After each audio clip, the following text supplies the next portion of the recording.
Amelia Barnes checked her backpack one last time before hiking deeper into the Colorado mountains. The late afternoon sun cast long shadows through the pine trees as she adjusted her geologist equipment. She loved these solo research trips away from the noise of the city and the demands of the university where she worked. The mountain trail grew steeper as Amelia climbed higher. Her breath formed small clouds in the cool air. She paused to take water from her canteen and survey the landscape. Something unusual caught her eye, a faint blue glimmer among the rocks to her left. Curious, Amelia veered off the marked path and made her way toward the strange light. As she got closer, she realized it came from what appeared to be a crystal, partially buried in the soil. She knelt down and carefully brushed away the dirt surrounding it. The crystal was unlike anything she had ever seen in her years of geological research. It was roughly the size of her palm, with an unusual hexagonal structure, and it seemed to pulse with an inner light. That can't be right. Amelia thought crystals don't generate their own light. She took out her specimen tools and gently worked the crystal free from the ground. It felt warm to the touch and seemed to vibrate slightly against her skin. She wrapped it in a soft cloth and placed it in her pack, deciding to examine it more closely when she returned to her cabin. That evening, as Amelia sat at her small wooden desk, she unwrapped the crystal and placed it under her portable microscope. The structure defied all known mineral classifications. She took detailed notes and photographs, planning to consult with colleagues back at the university. But something told her to keep this discovery to herself at least. For now, on the third night after finding the crystal, Amelia woke suddenly from a deep sleep. The cabin was filled with a strange sound, a melody that seemed to come from everywhere and nowhere at once. She sat up, her heart racing, and realized the sound was coming from the crystal, which now glowed brighter than before, pulsing in rhythm with the otherworldly music. "This is impossible," she whispered, reaching for the crystal with trembling fingers. As her hand made contact, the melody changed, becoming more focused, more directed. She could almost make out words within the notes. By the fifth night, the melody had become clearer. Images began to form in Amelia's mind as she held the crystal coordinates to a location deep in the forest about 3 miles from her cabin. The urge to follow these mental directions grew stronger with each passing hour. Despite her scientific training telling her this was madness, Amelia packed a day bag and set out at dawn. Following the mental map, the crystal had somehow implanted in her mind. She hiked off trail, pushing through dense underbrush and climbing over fallen logs. The forest here was ancient and untouched. Few humans ever ventured this deep. After hours of difficult hiking, Amelia reached a rock face that seemed ordinary at first glance. But as she approached with the crystal in hand, a section of the stone wall appeared to shimmer and fade, revealing a narrow opening. She hesitated at the entrance, every survival instinct telling her not to enter the dark, unknown space. The crystal grew warmer, pulsing faster. The melody in her mind became urgent, almost pleading. Taking a deep breath and switching on her headlamp, Amelia ducked into the opening. The passage twisted downward the walls, covered in strange markings unlike any ancient human script she had studied in anthropology courses. The symbols seemed to shift and change when viewed from different angles, as if they existed in more dimensions than she could perceive. After what felt like an hour of careful descent, the passage widened, suddenly opening into a vast chamber that no human eyes had ever seen. The ceiling soared at least 50 feet above her, impossibly high for a natural cave. Her headlamp could barely illuminate the far walls, but light wasn't an issue. The entire chamber was bathed in a soft blue glow emanating from the center, where an object rested on the stone floor. An object that could only be described as a spacecraft. It was small, perhaps 20 feet, long, with an oval shape and a surface that seemed to shift colors like oil on water. The design was sleek with no visible seams or joints. Amelia approached slowly, the crystal in her hand, growing almost hot, now vibrating intensely. As she drew closer, a section of the craft's hull suddenly became transparent, revealing what appeared to be a cockpit area. Inside, Amelia could see a control panel with symbols matching those on the cave walls, and there, lying in what looked like a stasis pod, was a figure. The being was clearly not human. It had silvery blue skin, a slender frame, and was smaller than an adult human, perhaps the size of a 10-year-old child. Its features were delicate, with large closed eyes, no visible nose but rather two small slits in a small mouth. The head was slightly elongated with no hair. Instead, fine silver patterns adorned the skin, looking almost like circuitry. The crystal suddenly pulled free from Amelia's grasp, flying through the air as if drawn by a powerful magnet. It attached itself to an indentation on the side of the stasis pod, a perfect fit. The entire craft came alive, lights flickering across its surface and a low hum filling the chamber. Amelia stepped back, uncertain what she had just activated, afraid yet unable to leave. A holographic display appeared before her, hovering in the air. Images flashed in rapid succession: stars, galaxies, planets unfamiliar to her, ships massive beyond comprehension engaged in what could only be described as war, energy weapons firing between them, planets burning, a smaller vessel fleeing pursued by a larger, more menacing craft. Then darkness, and finally, an image of Earth. The stasis pod began to glow brighter. The transparent section retracted, and with a soft hiss, the pod opened. The small figure inside remained motionless for several seconds.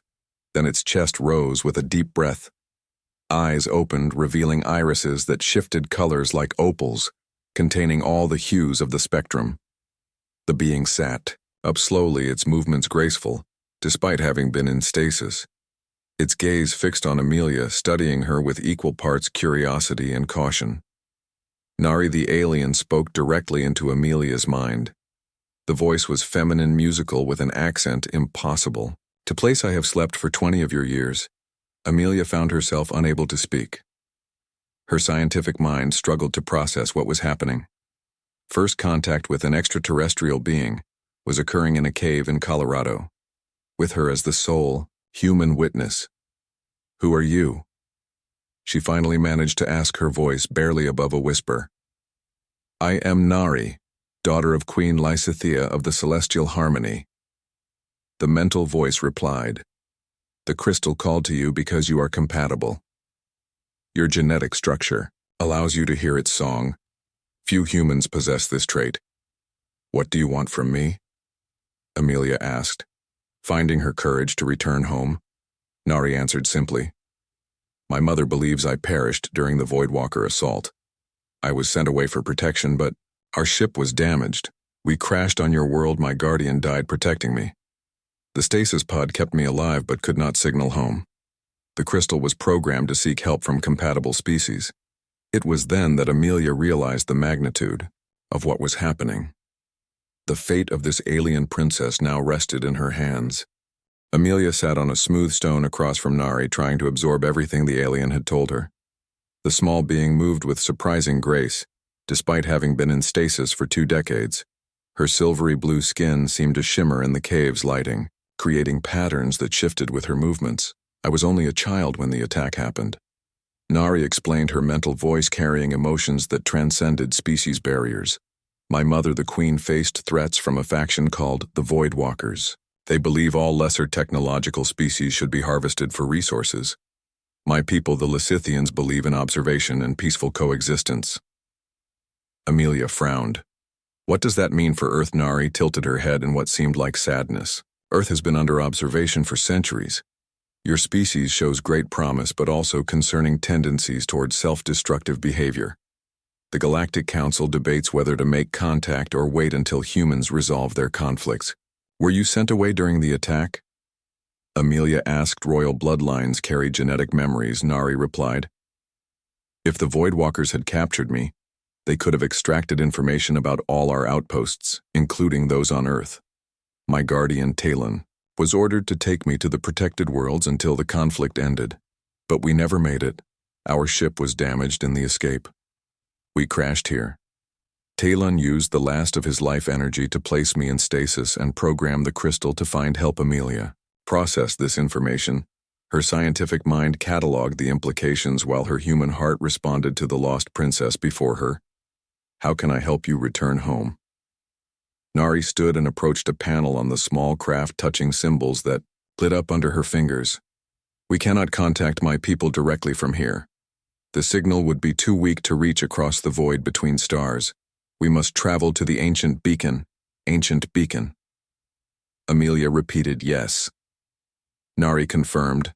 My ancestors visited Earth thousands of years ago. They left communication relays in remote locations. This planet's magnetic field and core composition make it ideal for long-range communications. The nearest relay is located in what you call the Arctic Circle. Amelia laughed without humor. That's thousands of miles away. How would we even get there? Nari gestured to the small craft. This vessel can still fly. Though damaged, it retained enough power to maintain my stasis. It can transport us to the Arctic. But I cannot pilot it alone. The neural interface requires compatible assistance. That's why the crystal chose me, Amelia realized. Nari nodded. Your brain patterns match the requirements. Few humans carry the genetic markers needed to interface with our technology. Those who do often become what your people call scientists, artists, or musicians. The crystal recognized your potential.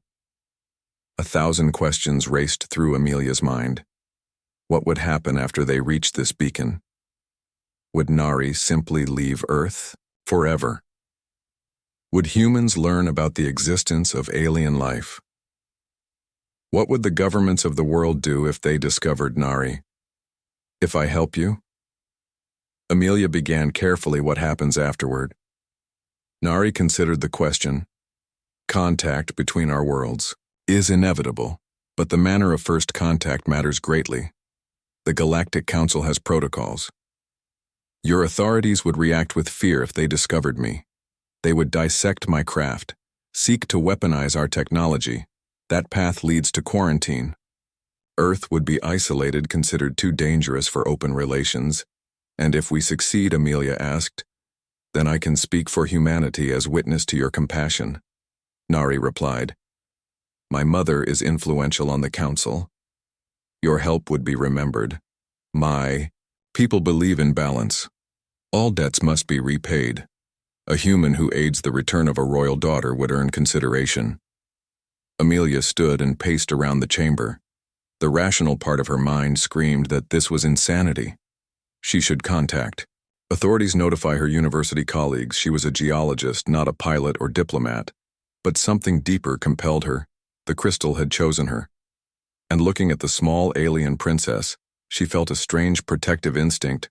How soon can we leave? She asked finally.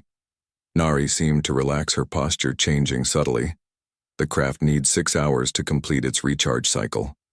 We should depart before dawn when fewer eyes watch the skies. While they waited, Nari showed Amelia the basics of Lysithian technology. Their civilization had developed along entirely different lines than humanity. Instead of electronics and combustion, they utilized crystalline resonance and quantum entanglement. Their ships did not burn fuel, but rather harvested energy from the quantum foam between dimensions. Your scientists have theories about dark energy and dark matter, Nari explained. We learned to tap into these forces millennia ago. Amelia was fascinated, asking dozens of questions which Nari answered patiently. The more they talked, the more Amelia realized how vast the universe truly was and how limited human understanding remained.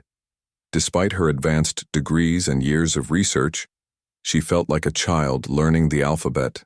As dawn approached, Nari led Amelia to the craft. The entry portal spiraled open, revealing an interior larger than the exterior suggested. Dimensional folding. Nari explained, sensing Amelia's confusion. The laws of physics, as you understand them, are merely local ordinances. The Boao control system consisted of 2 crystal formations shaped like handprints.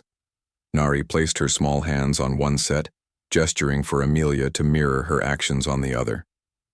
The moment Amelia's palms touched the crystals, her mind expanded. She could suddenly perceive the craft as if it were an extension of her own body.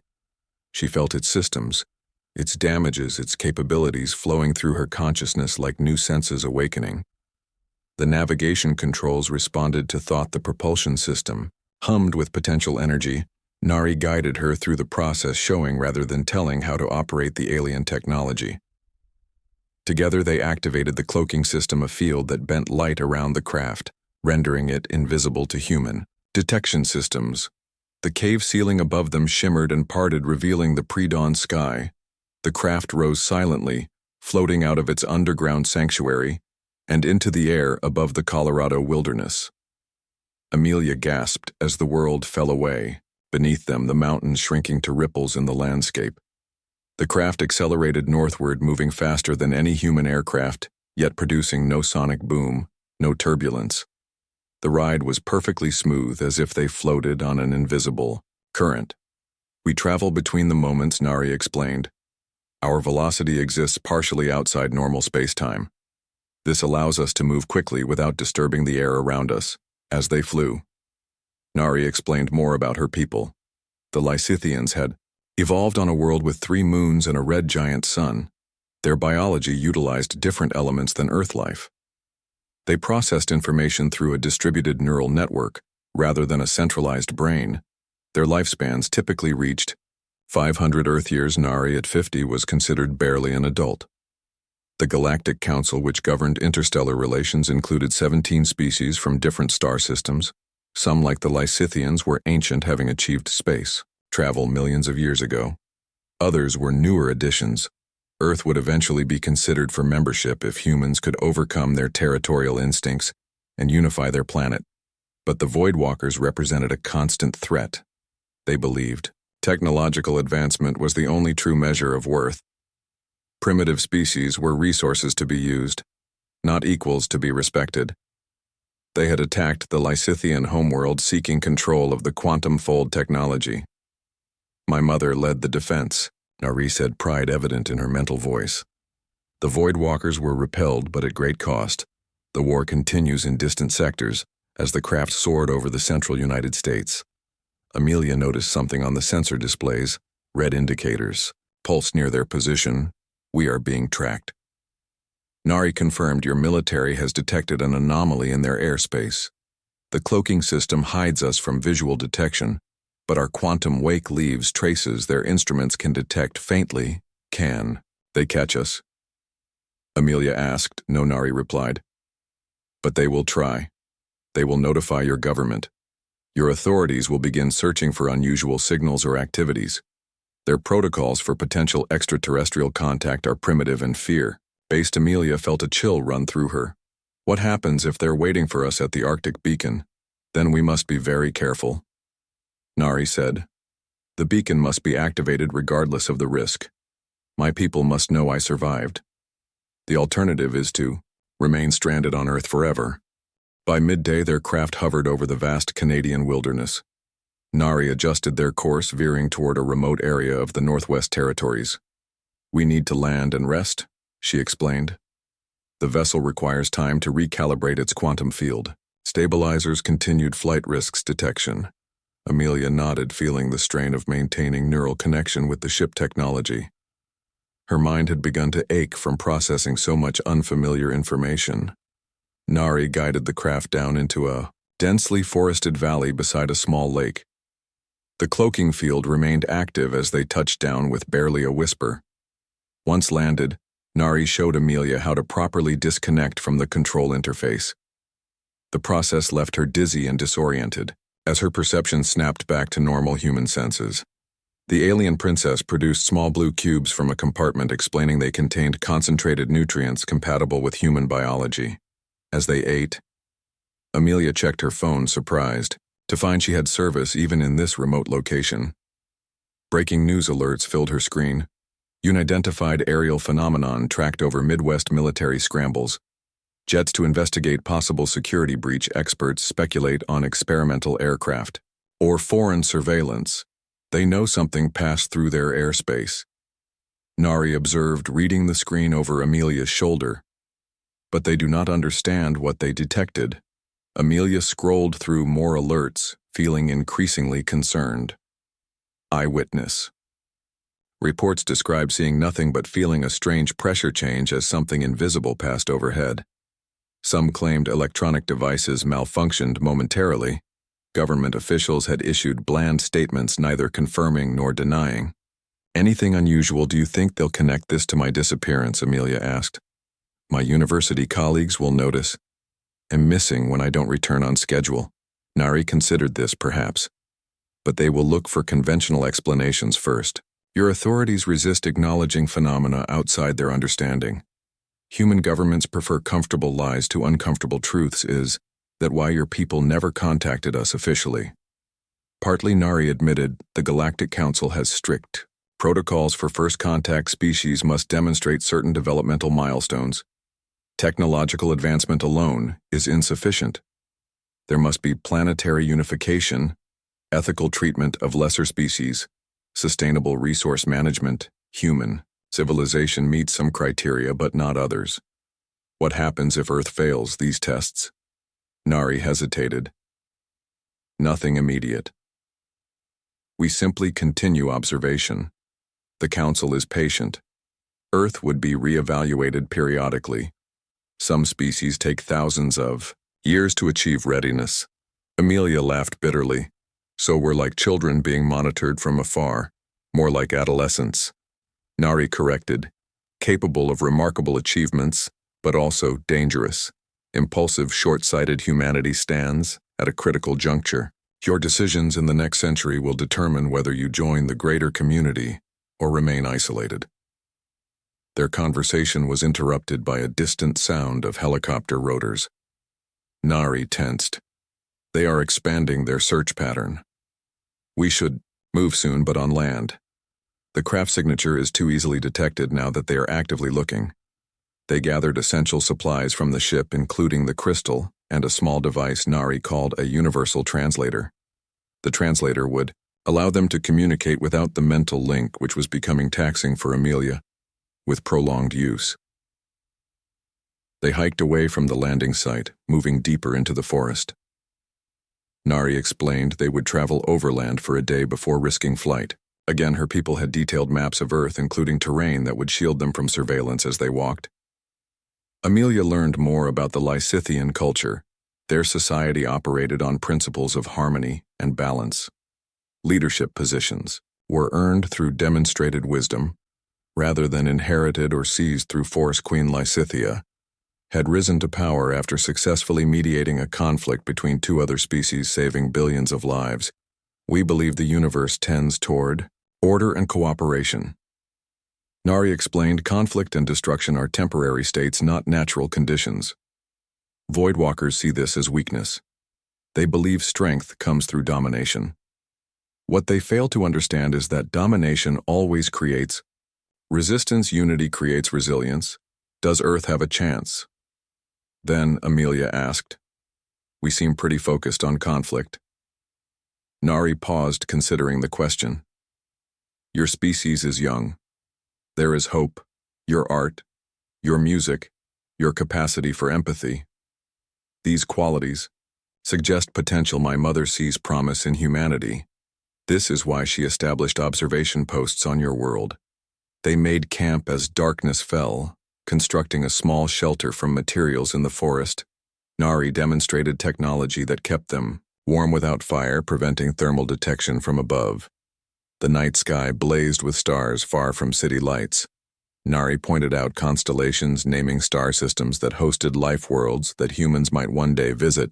Dawn brought renewed determination. They continued north, sometimes walking, sometimes using public transportation in small towns. Nari disguised in human clothing with a hood covering her alien features. The translator allowed her to speak aloud rather than telepathically, though her accent sounded strange, almost musical. They narrowly avoided detection several times. Military vehicles passed on rural roads. Helicopters periodically swept the area. News reports grew increasingly focused on the mysterious aerial phenomenon. Government officials had begun using terms like national security concern and unauthorized incursion. On the third day, they reached a remote airstrip where Nari revealed another Lysithian technology, a personal cloaking device that would hide them from visual detection long enough to board their craft without being seen. Once airborne, they could resume their journey to the Arctic. This device requires significant energy, Nari warned. It will function for 30 minutes at most. We must be quick and precise. The craft remained where they had left it, hidden beneath its cloaking field. Nari activated a recall signal, causing the invisible ship to emit a soft pulse. Only they could perceive. They boarded quickly, re-establishing neural connection with the controls. The craft rose into the air. Alarms suddenly blared through the system. Nari mentally translated the warnings for Amelia detection grids. Active tracking systems locked. Military aircraft approaching from multiple vectors. They accelerated upward, pushing. The damaged craft to its limits, jets pursued them, though the pilots could see nothing but instrument readings indicating something was there. The craft shuddered as it pushed through layers of atmosphere. Amelia could feel systems straining through. The neural interface. We cannot maintain this speed. Nari warned. The quantum stabilizers are failing. We must find another approach. Inspiration struck Amelia as she recalled something from her studies of Earth sciences. The northern lights, she suggested. The aurora borealis creates electromagnetic interference. Could we use that to mask our signature? Nari brightened. Excellent thinking. The charged particles would disrupt their tracking systems, and the beacon lies near the magnetic pole anyway. They altered course, flying directly toward the Arctic Circle where the aurora was strongest. The craft vibrated alarmingly as they pushed it beyond safe parameters. The pursuing jets fell behind, unable to match their speed, but Amelia knew they had alerted ground forces. Their destination would soon be swarming with military personnel. The landscape below changed from forests to tundra. The vast white expanse of the Arctic stretched before them. Nari directed the craft toward a specific coordinate where the magnetic field lines of Earth converged. The ship's sensors detected a structure buried beneath centuries of ice and snow. We have arrived, Nari announced. But we are not alone. Human forces approach from the south. We must hurry. They landed beside a seemingly ordinary glacier. Nari produced the crystal, which now pulsed with urgent energy. She placed it against the ice, which immediately began to melt, revealing an entrance to a structure below. The architecture was clearly not human, with flowing, organic lines and the same shifting symbols Amelia had seen in the Colorado caves. They descended into the ancient outpost. Nari explained. This station was established 10,000 years ago when your ancestors were just beginning to develop agriculture. It has remained dormant, awaiting activation by one of royal blood. The central chamber contained a platform surrounded by crystalline formations arranged in patterns that seemed to shift when viewed directly. Nari stepped onto the platform, placing her palm against a central crystal. The entire structure hummed to life, lights activating along pathways in the walls. The beacon requires both my genetic signature and the crystal you found, Nari explained. This is a security measure to prevent unauthorized use. Once activated, it will create a subspace corridor allowing direct communication with my homeworld. Amelia handed over the crystal, which had started singing again. The melody now triumphant, expectant. Nari inserted it into an indentation on the platform. The crystal locked into place, pulsing in rhythm with the larger formations around them. The activation sequence has begun, Nari said, but it requires time to build sufficient energy. The corridor must span thousands of light years. A distant rumbling interrupted them. Amelia checked the outpost sensors. Military vehicles were approaching, tanks and armored personnel carriers. Helicopters circled overhead. Scientists and soldiers examined the outpost's entrance, which remained visible after their passage. They found us, Amelia said, her heart sinking. Nari examined the outpost's defensive systems, her fingers dancing across crystalline controls. The human forces gathered above had surrounded the entrance. Their weapons trained on the opening.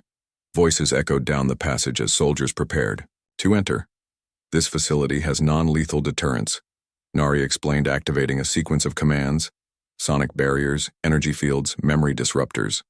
Nothing that will harm your people, but enough to slow their advance. Amelia watched anxiously as the beacon continued its activation sequence. The crystal pulsed stronger now, its light filling the chamber. How much longer until it's ready? Approximately 15 of your minutes, Nari replied. But once the signal transmits, we must maintain the connection until my people respond. That could take additional time. The first soldiers appeared at the chamber entrance, weapons raised. They froze in shock at the sight of the alien technology and Nari's clearly non-human appearance. Amelia stepped forward, hands raised, trying to appear non-threatening. Amelia Barnes, she called out. An American citizen, a geologist. Not being held hostage. Please lower your weapons. A commanding officer pushed through the line of soldiers studying the scene with wary professionalism. Dr. Barnes, he said, reading from a tablet. We have orders to secure this site and take you and the extraterrestrial entity into protective custody. Please step away from the alien technology. Protective custody? Amelia repeated, knowing what that really meant. They would separate her from Nari, subject them both to endless interrogations.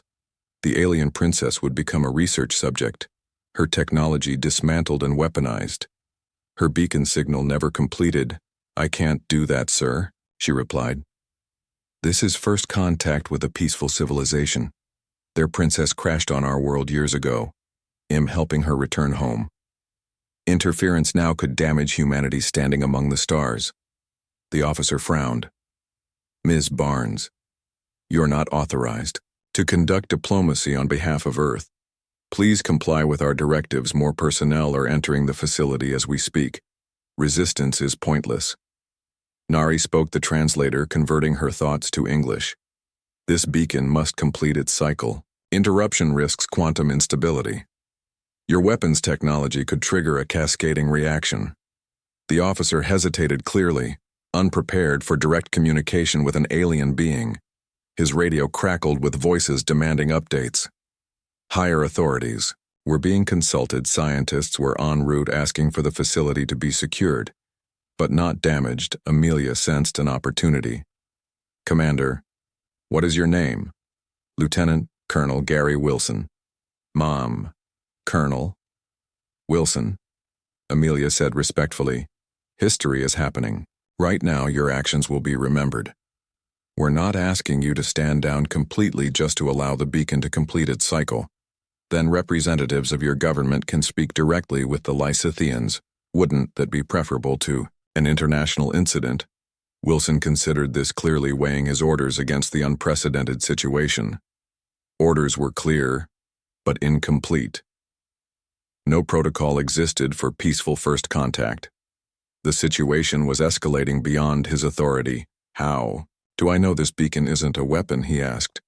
What guarantee do we have that activating it won't harm?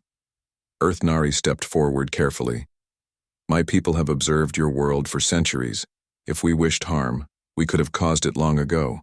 I am Nari, daughter of Queen Lysithea of the Celestial Harmony. Our civilization adheres to principles of non-interference and peaceful coexistence. The beacon pulsed brighter, drawing everyone's attention. The crystal formations throughout the chamber began to resonate, creating harmonies that filled the air. Wilson ordered his men to maintain position but not advance further. Scientists were arriving, setting up equipment to monitor the alien technology. What happens when your beacon activates? Wilson asked. Communication corridor opens between worlds, Nari explained. My people will know I survived. They will send representatives to retrieve me properly, initiating formal diplomatic contact. That is the Lysithian way. More military personnel continued to arrive. The chamber was now surrounded. Government officials joined the scientists, observing from a distance. Cameras documented everything. Amelia knew. Their window for peaceful resolution was narrowing. Sooner or later, someone would give the order to seize control regardless of consequences. The crystal suddenly flared with blinding intensity. The entire chamber vibrated as energy coursed through ancient pathways. A column of light erupted from the central platform, stretching upward through the ice and into the sky above. The beacon had activated. A holographic display appeared hovering above the platform. Stars and planets appeared spinning into focus. Images of a world unlike Earth with 3 moons and rings similar to Saturn. A magnificent city of crystal and light sprawling across a continent. Nari stepped onto the platform, placing her hands on 2 crystalline interfaces. I have established contact. She announced. Her voice carried both relief and urgency. The transmission window is narrow. I must communicate quickly. The military personnel watched in awe as Nari spoke in her native language. The sounds were like music, complex harmonies impossible for human vocal cords to produce. The holographic display shifted, showing new images.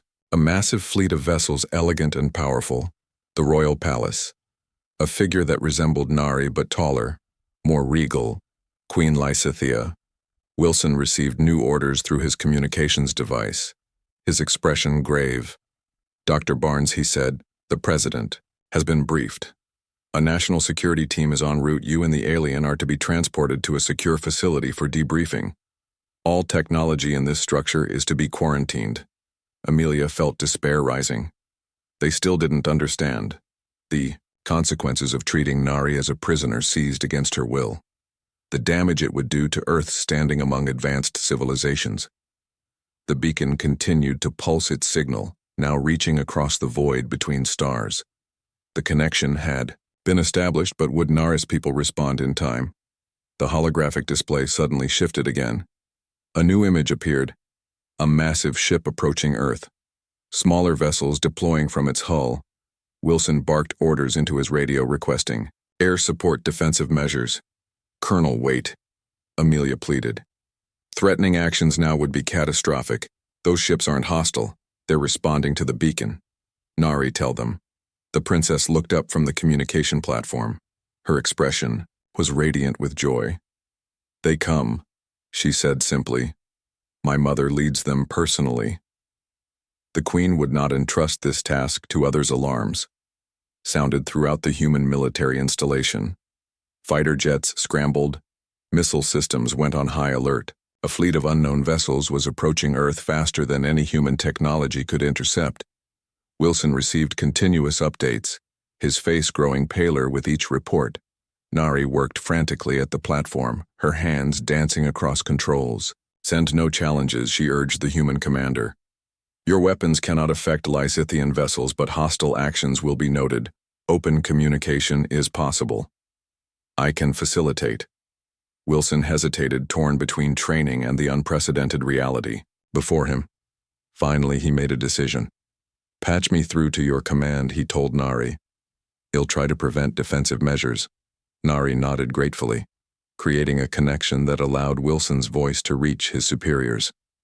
The next minutes were tense as the colonel explained the situation. Emphasizing the peaceful nature of the contact, he recommended against military response, suggesting instead diplomatic engagement. Above them, beyond the ice and snow, the sky shimmered as if reality itself bent and folded. A massive ship appeared seemingly out of nowhere. Its design was unlike anything human minds had conceived. Elegant curves and spirals, material that seemed both solid and fluid simultaneously. It hovered silently above the Arctic ice, smaller craft descending in formation. The human military forces watched in awe and terror as the alien vessels approached. Their own weapons seemed suddenly primitive, inadequate. Wilson maintained a calm exterior, though Amelia could see the strain. In his eyes, he continued relaying information to his superiors, requesting permission to establish non-hostile contact. Permission granted came the eventual response. Though Wilson appeared surprised at the directive, the order had come from the highest levels of government. Scientists and diplomats were being rushed to the location. Military forces were to secure the perimeter, but take no aggressive action. The beacon pulsed one final time, then stabilized into a steady glow. The communication channel remained open.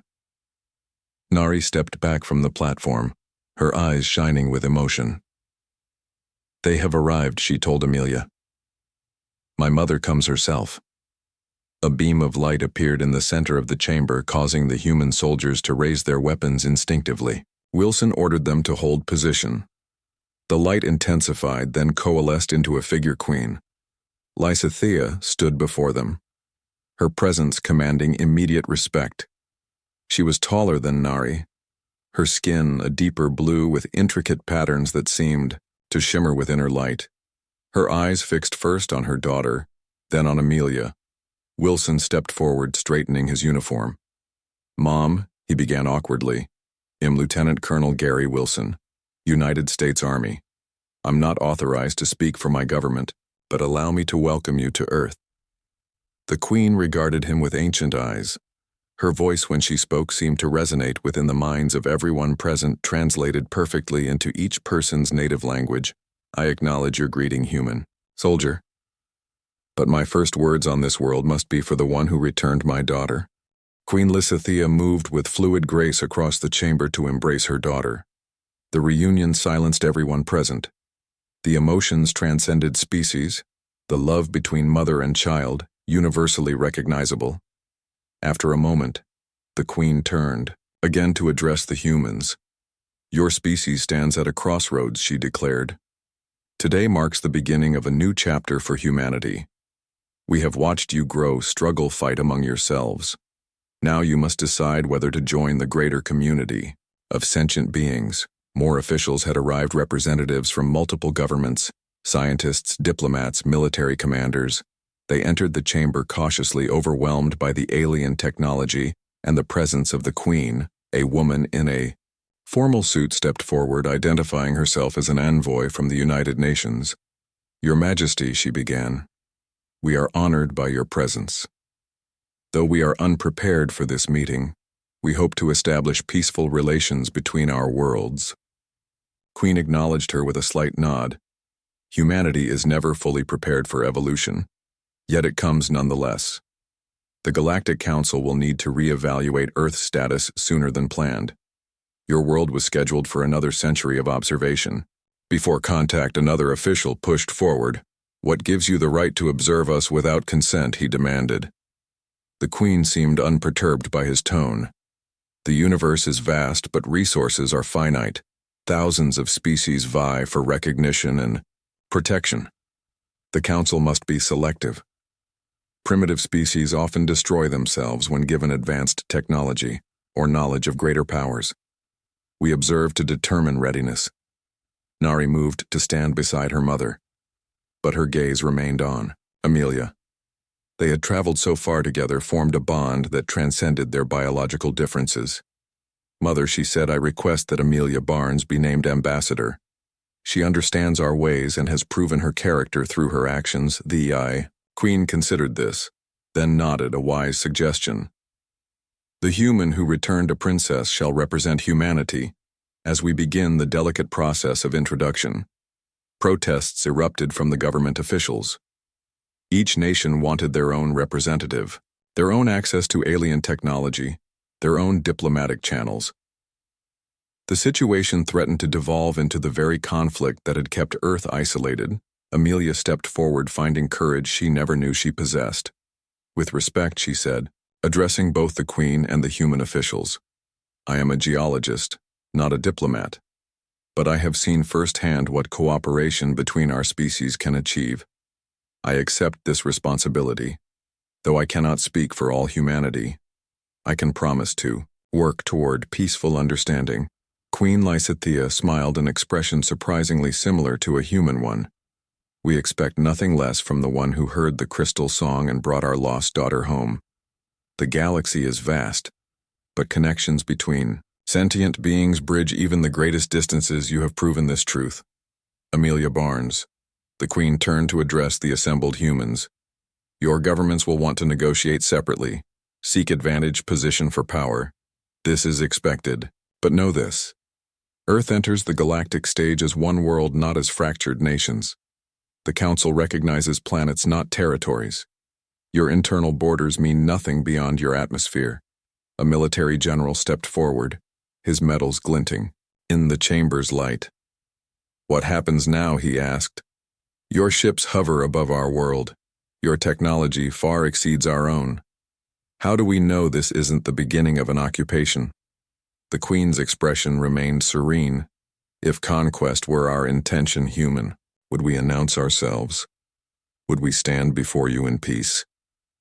We could have taken your world millennia ago, when your ancestors still believed the stars were holes in the night sky. Fear speaks through you. Now I understand this reaction. It is natural, but unnecessary. Nari approached Amelia, taking her hand.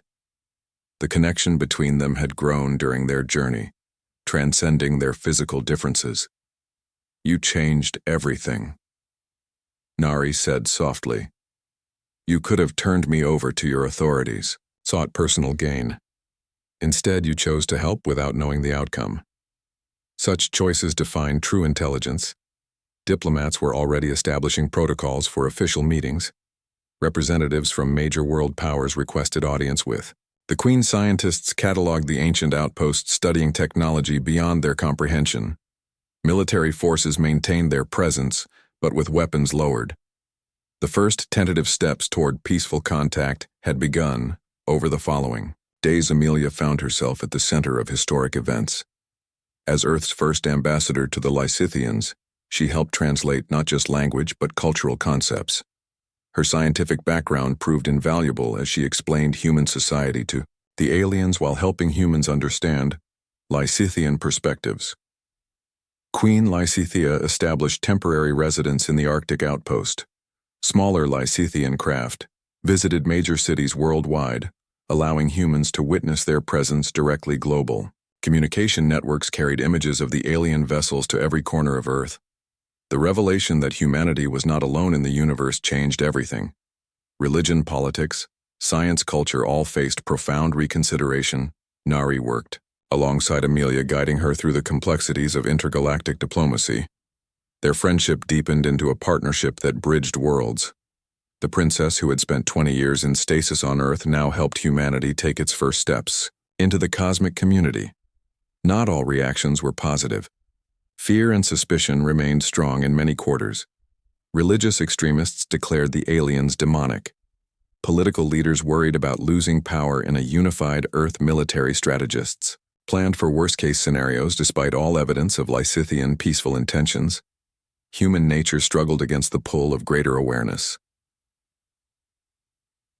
3 weeks after first contact, Amelia stood on the observation deck of the Lysithian royal vessel, orbiting Earth. The view was breathtaking. Continents and oceans spread below, clouds swirling in delicate patterns. The fragility and beauty of her home planet had never been more apparent. Queen Lysithea joined her, watching Earth in contemplative silence. "Your world has such potential," the Queen finally said. "Such beauty alongside such destruction. Such compassion alongside such cruelty. You balance on the edge of greatness or collapse. The Galactic Council votes tomorrow on Earth status," Amelia said. "What do you think they will decide?" The Queen turned to her. "Your world will be granted provisional recognition, neither full membership nor continued isolation. A period of adjustment. A chance to prove humanity can overcome its divisions, and, if we fail," Amelia asked, "then the opportunity passes to future generations," the Queen replied. "The cosmos is patient. Earth will have its chance again. But I have hope your species adapts quickly, you embrace new ideas with remarkable speed, and you have something many older civilizations have lost." "What's that?" "Wonder," the Queen said simply. "The capacity to be amazed, to question, to explore with joy rather than calculation. I see it in you, Amelia Barnes. I see it in many humans. This quality may yet save your kind." Nari entered the chamber, bringing news from Earth. The United Nations had passed a historic resolution acknowledging humanity as a single species, with a shared destiny among the stars. The first steps toward planetary unification had begun. Conflicts in several regions had ceased as former enemies found common ground in the face of cosmic reality. The crystal that had first called to Amelia now rested in a special chamber aboard the royal vessel. Its song had faded once its purpose was fulfilled. But occasionally, when Amelia visited, it still hummed faintly in recognition.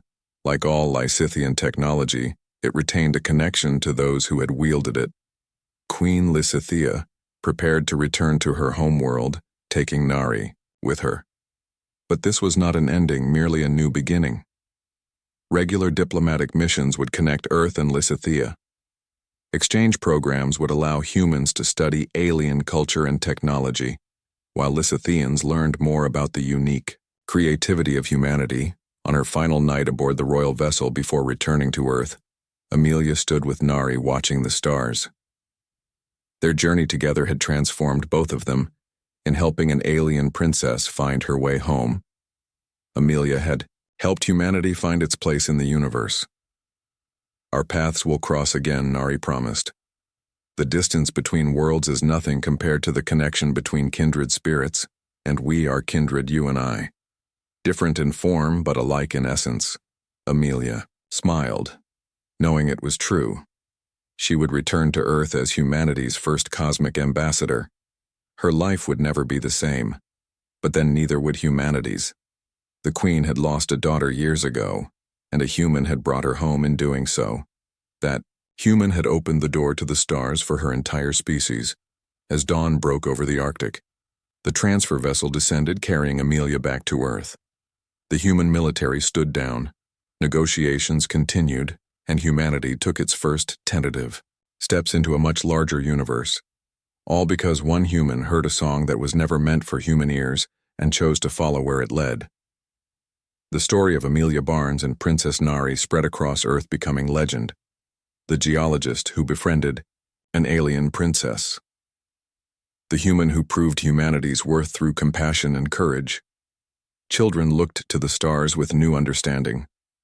Adults reconsidered ancient prejudices. Politicians faced pressure to address global challenges rather than national interests.